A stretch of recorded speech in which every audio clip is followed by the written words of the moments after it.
Okay, what I want to talk to you about is something very, very special to gardening and farming and any form of growing food. Uh, it's one of the secrets of gardening, and it shouldn't be a secret at all. Actually, it's something very basic and yet very dynamic, and it's about creating this environment that is often overlooked. You see, right here at the surface of the soil, you've got where two worlds meet. The subterranean world, the world where so many things exist down below the soil. And if your soil's rich, then it's teeming with life, and it's got a huge webwork of different microorganisms existing down in there, different sizes and so on and so forth. And above the soil, you've got a whole plant world that exists. Here we are at the end of a carrot bed, and these carrots are planted kind of close together, but actually they're fine. Their spacing is good. I'll get a decent yield of carrots out of these, about 1.5 inches. And what I want to talk about is this environment where the two worlds meet. It's not quite as obvious as when you go to the beach. That's very unique and dynamic and beautiful because there's so many things exist right there where the ocean meets the beach. But this is another world that's a little smaller, a lot smaller, and it's a microcosm or a microenvironment of life that exists about 3 inches down into the soil and about 3 inches above the soil up here in the atmosphere. And as if you look through here, it's like a jungle. And that's what you want to enhance. That's what you want to try to manifest in your garden. You want to have places where things can crawl in and out.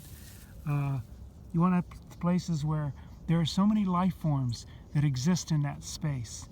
It's very, very unique and very dynamic.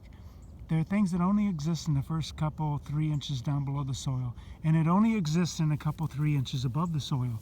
This is where the atmosphere is very unique. It's giving off gases, it's breathing, it's inhaling, it's exhaling, and this is where the beauty of a garden exists.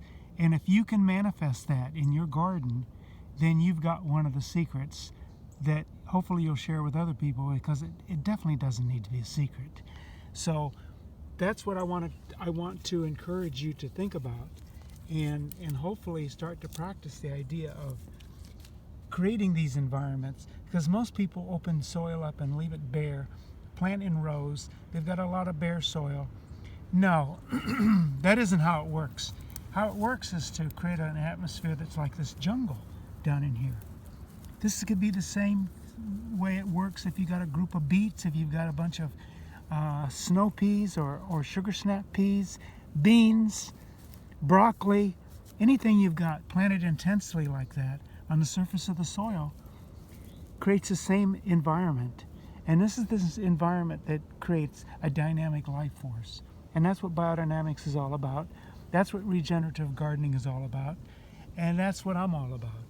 So if I hopefully can encourage you to think about that and start to manifest that in your garden or your farm or whatever it is you're doing that works with the soil, then it'll make you a better steward of the land.